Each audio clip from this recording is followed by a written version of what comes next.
Gacha life is the worst, children.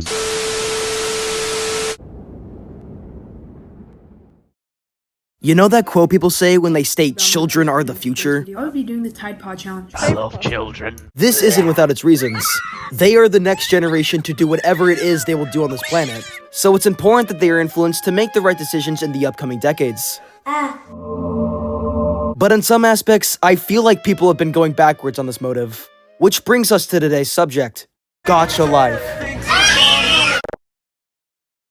Gacha Life, without a doubt, is the worst game designed for children by a long shot, and nothing really comes close. It's a fantastic example of what a fandom can end up doing to your title. It is a terrible game, whether if it's the gameplay, its community, the purpose of it, and good god, the fandom. Gacha Life. Gacha Life. Now, in case it wasn't obvious enough, this video is going to contain some nasties that lie underneath this game for minors. We'll be diving into topics such as gambling, fandoms, vor, and whatever this is. With all the memes that I'll be putting in this video aside, this is going to be a very serious video diving into very serious topics. So if you're sensitive to that, I highly recommend clicking off the video. Right, are all the people that clicked off gone? Alright, good. Okay. Let's get into this.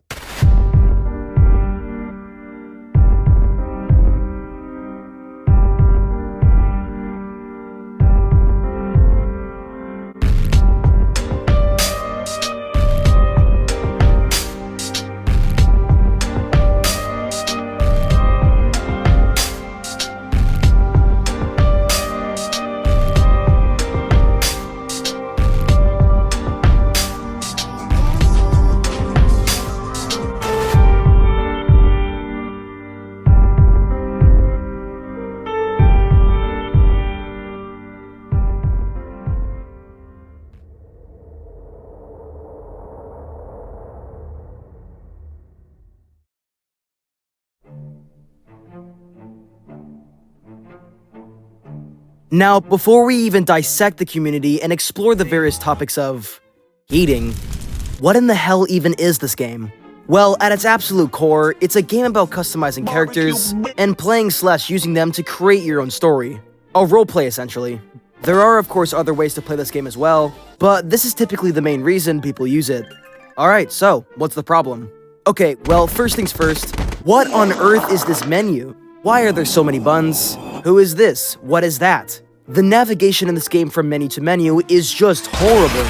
I know a lot of modern game titles also have this issue with just overly complex menus and settings, but this game was designed for minors. So do you think a more simplified layout would help them learn about the game more smoothly? But I guess not. Once you get past the menu though, it has a lot of features you'd expect from a kid's game. A collection of short, simple minigames, the role-playing feature, and a sanitized kid-friendly theme revolving around most characters. Most characters. Hamburger. Actually, wait, no. Not even the game gets all that right. Because this game wouldn't be a proper children's title without loot boxes,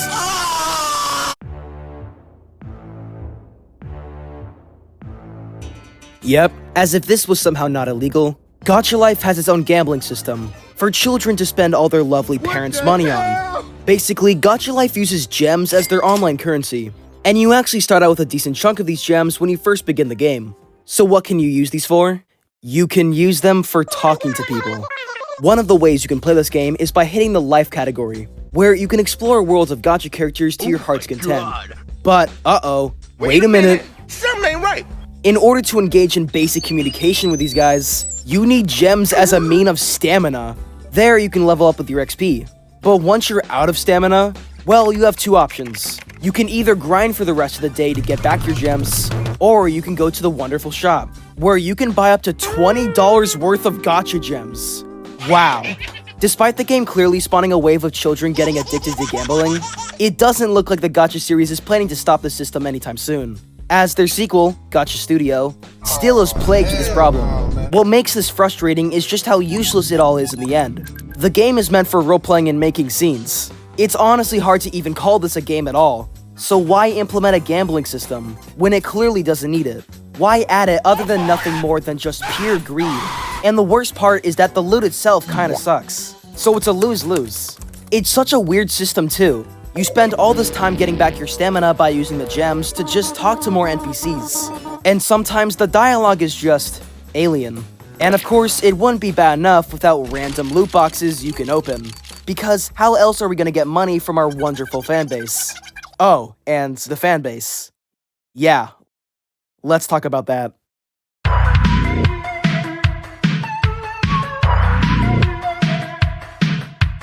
So we're now at the part of the video where we're stepping out of the gameplay itself and more of into the people that play Gacha Life. So the fan base of Gacha Life is a bit, strange and obsessive and predatory. I don't think I've ever seen a fandom more ravenous than Gacha Life. It is truly all the bad parts of a fandom into one, and that's it. Children, weird OCs, fanships, You're the most intelligent. sexual fantasies, and old men. Yeah, old men. If there's a children's game, there's gonna be someone much older preying on these children. And to be honest, I don't even think that's the worst part if you believe me. Easily the worst part about the fandom is just how accessible it is. Now you might be watching this and thinking to yourself, Mr. Sournale, you are cherry-picking these examples and the fandom is not that bad. Okay, fair enough. It's not all about fantasies, 1% of the time. Typically with any game, you have to search quite hard in order to find the most insane people of a fandom. Here, all I have to do is search Gacha Life, and this is my first result. The moment you look up Gacha Life, you are already in the fandom. So what exactly is the content of most Gacha Life videos? Well, the first thing you'll probably see are stolen TikTok compilations with extremely predatory thumbnails. Content which is never actually seen in the video. Most of the content inside, you'll get weird kissing scenes, love stories, guns, and... oh, and of course, there's the occasional just painfully unfunny joke. Oh, brother, this guy stinks! Typically, a lot of this content will fall under this category called memes. No, not the comedic memes. It's called animation memes, and it typically has characters either bob their head up and down to random music, or have themselves be put in some pretty dark settings. Or both. Actually, tell you what, you know what those eyes remind me of? Hang on, wait. Give me a second. I mean, can you even spot the difference? And easily the weirdest part about this content is that it's extremely popular. There is a demand and market for this kind of stuff. For reference, my most popular video I've made is the Teletubbies Broken Masterpiece one, ranking in at around 2 million views. A 44-minute video that took me 3 months to complete, on an editing software that wasn't even designed for those kind of videos, on a 64GB iPad, while also not being monetized at the time, making it purely for fun. And even when the video was done, after all that chaos editing it, it would take me another 10 months for it to just get 10,000 views, before it finally popped off in March of 2022. This YouTuber here makes a 16-minute Gacha Life video, and in the span of 3 years, gets 37 million views. And what exactly is the content?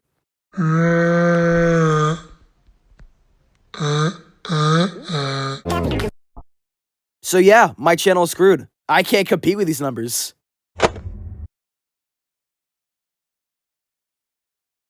Oh, and let's go back to those TikTok compilations.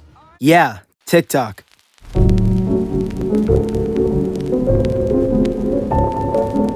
If you thought some of the gacha content on YouTube was bad, check out TikTok. Now, in their defense, it does look like they're taking steps to restrict the content. More than YouTube, in fact. You can no longer even look up Gacha Life. You can still bypass the system though for the most part. But since we're on the topic of TikTok, I should also bring up YouTube Shorts, which is not only even more predatory due to the less stricter rules, but it actively encourages it. A typical code word for 18+ content on Gacha Life is heating, which I'm sure is about as weird as you could imagine. And even if you didn't look at the heating part of Gacha Life, you will still get 18+ content without even having to scroll that far. And, hold up. Wait a minute. 18+? Hello?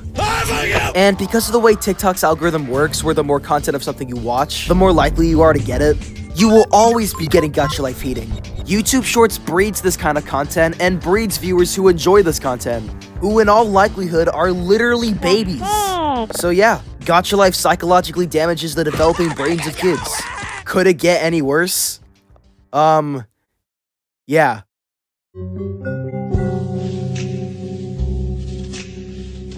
So of course, if there's gonna be a game whose demographic is made up of kids, but the content itself is leading to adulthood, there's gonna be the occasional Peterphile.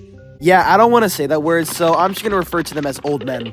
And, hold up, wait a minute.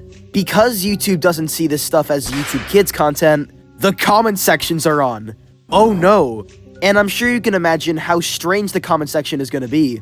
In fact, let's actually take a look.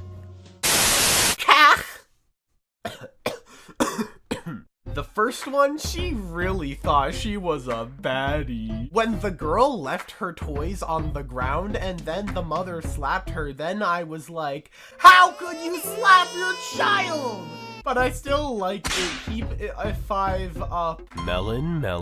The third one is racing! Oh, I'm sus. Why is the black girl the bad guy? Like, kids watch this. This is a bad example to kids. Welcome my... Hola. Hello, abusive mother. Why so shocked with the transgender son?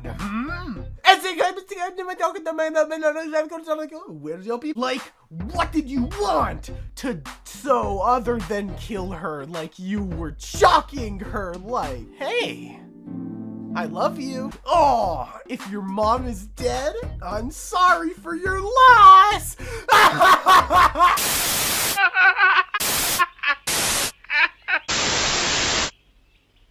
And now for something completely different.